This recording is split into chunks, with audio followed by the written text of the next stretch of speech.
The Senate is set to vote on the largest criminal justice system reform bill in decades. It's a remarkable turnaround for a bill that has long been stalled. It could potentially give President Donald Trump a big bipartisan win. Capitol Hill correspondent Jason Calvi reports. Good evening, Jason. Lauren, good evening. This bill would give judges more flexibility when sentencing nonviolent criminals.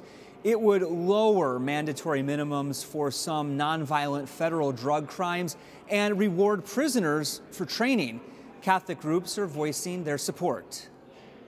With some federal agencies facing a possible shutdown next week, President Trump touts one issue where both parties can agree. Criminal justice reform, something that people have been trying to get, how long, Nancy? Many years, many years. Looks like it's going to be passing, hopefully, famous last words, on a very bipartisan way. Bipartisan, but not unanimous. Senator Tom Cotton, Republican from Arkansas, argues the law would amount to a jailbreak. To pass a sentencing leniency bill that will let thousands of violent, serious, and repeat felons out of prison within just weeks or months of it passing.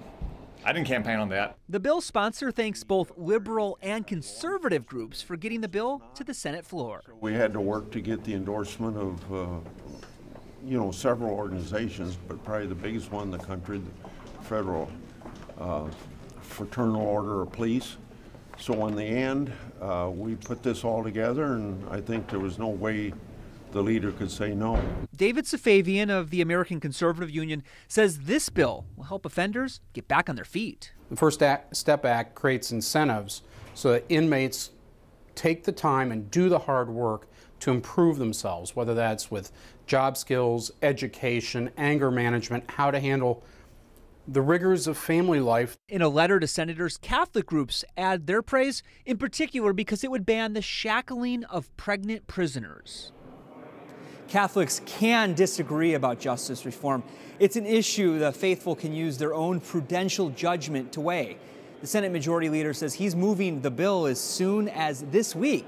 Mitch McConnell warns his colleagues to get to work quickly or be prepared to work between Christmas and New Year's. Lauren? When I was talking to Representative Biggs, he said, let's move this thing along. I think it's time to go home for Christmas. So we'll see what happens. Capitol Hill correspondent Jason Calvi. Thank you, Jason.